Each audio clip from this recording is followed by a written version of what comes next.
একদিন বিকেলে রাজু ও মিনি তাদের দাদুর কাছ থেকে শুনল জঙ্গলে একটি গুপ্তধন আছে। কিন্তু সেই কথা রাজু আর মিনি বিশ্বাস করছিল না। পরের দিন রাজু আর মিনি গ্রামের পাশের বনে খেলতে গিয়েছিল। হঠাৎ তারা দেখতে পেল জঙ্গলের ভিতরে একটা ঝর্ণা ঝরঝর শব্দ করে পড়ছে। মিনি বলল, দাদা, ওই ঝর্ণার পেছনে কিছু আছে মনে হয়, চলো দেখি। রাজু বলল, চল, কিন্তু সাবধানে থাকতে হবে, বনে অনেক বন্যপ্রাণী আছে। বনের গভীরে ঢুকতেই তারা একটা সাইনবোর্ড দেখতে পেল। তাতে লেখা ছিল, অজানা পথে যাও, রত্ন খুঁজে পাও। মিনি চোখ বড় বড় করে বলল, দাদা, এটা কি সত্যি? রাজু বলল, যাচাই না করলে বুঝবো কি করে, চল দেখে আসি। বনের ভেতরে ঢুকতেই তারা দেখতে পেল জায়গাটা যেন অন্যরকম। হঠাৎ ঝোপের আড়াল থেকে একটা বাঘ বেরিয়ে এলো। বাঘ তাদের দেখে গর্জন করে উঠল, এ আমার জঙ্গলে ঢুকতে সাহস করলো? মিনি ভয়ে রাজুর পেছনে লুকিয়ে পড়ল। কিন্তু রাজু সাহস করে বলল, আমরা অভিযানে এসেছি গুপ্তধন খুঁজতে। বাঘ একটু হেসে বলল, গুপ্তধন তো পরে, আগে আমার একটা সমস্যা মেটাতে হবে। আমি বনের চারপাশে হাঁটতে হাঁটতে ক্লান্ত হয়ে পড়েছি। কেউ যদি আমায় একটু মেসেজ করে দিত তাহলে খুব ভালো হতো। মিনি হেসে বলল, তোমার মতো বাঘও মেসেজ চাই। বাঘ খানিকটা লজ্জা পেয়ে বলল, কি আর করব, বনের রাজা হলে কি কষ্ট হয় না? সারাদিন গর্জন করতে হয়, জঙ্গলের দেখাশোনা করতে হয়, তাই আমার পা খুব ব্যথা করছে। রাজু বলল, ঠিক আছে, আমরা সাহায্য করব, কিন্তু তারপর তুমি আমাদের যেতে দেবে, তাই তো? বাঘ বলল, অবশ্যই, আমি তোমাদের ছেড়ে দেব। এ কথা শুনে রাজু আর মিনি বাঘের মেসেজ করতে লাগলো। বাঘ খুশি হয়ে বলল, তোমরা তো সত্যিই দারুণ, এই নাও, এই রাস্তা ধরে যাও। রাজু আর মিনি হাসতে হাসতে পথ চলতে শুরু করলো। পথে কুকুরের দেখা পেল রাজু আর মিনি।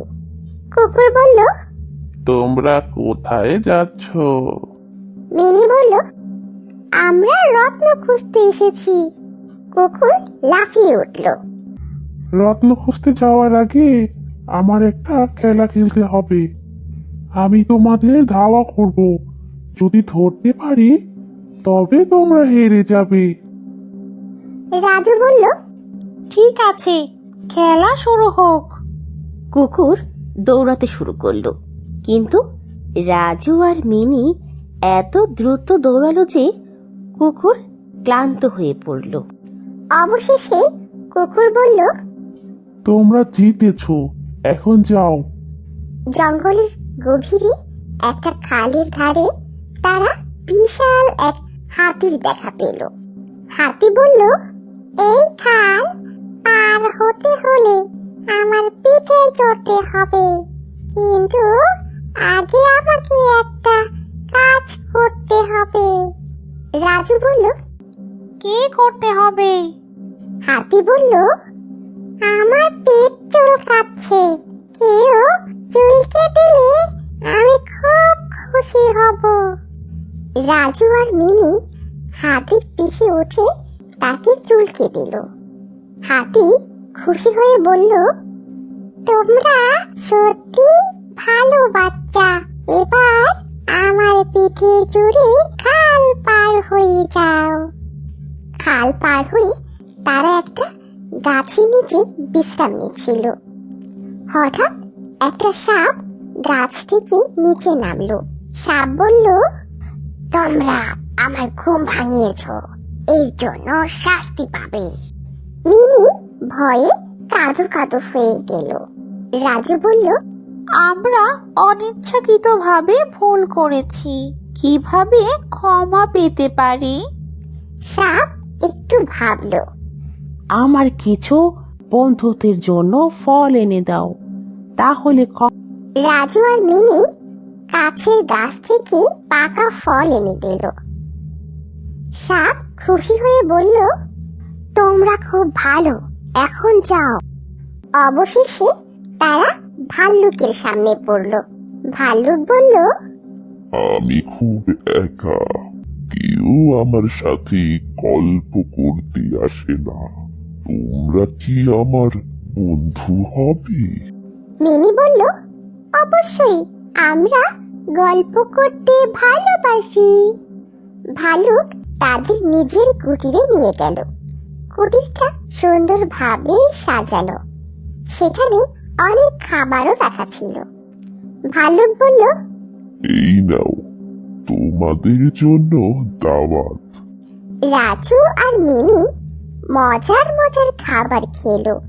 ভাল্লুক বলল, বন্ধুত্বই পৃথিবীর সবচেয়ে বড় রত্ন, এই শিক্ষা কখনো ভুলবে না। রাজু আর মিনি গ্রামে ফিরে গেল।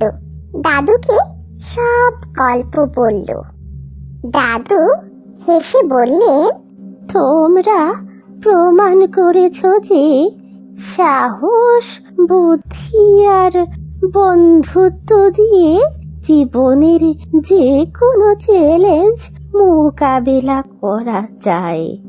এভাবে রাজু আর মিনি বুঝল আসল গুপ্তধন হলো বন্ধুত্বের ভালোবাসা আর সাহায্য করার মানসিকতা।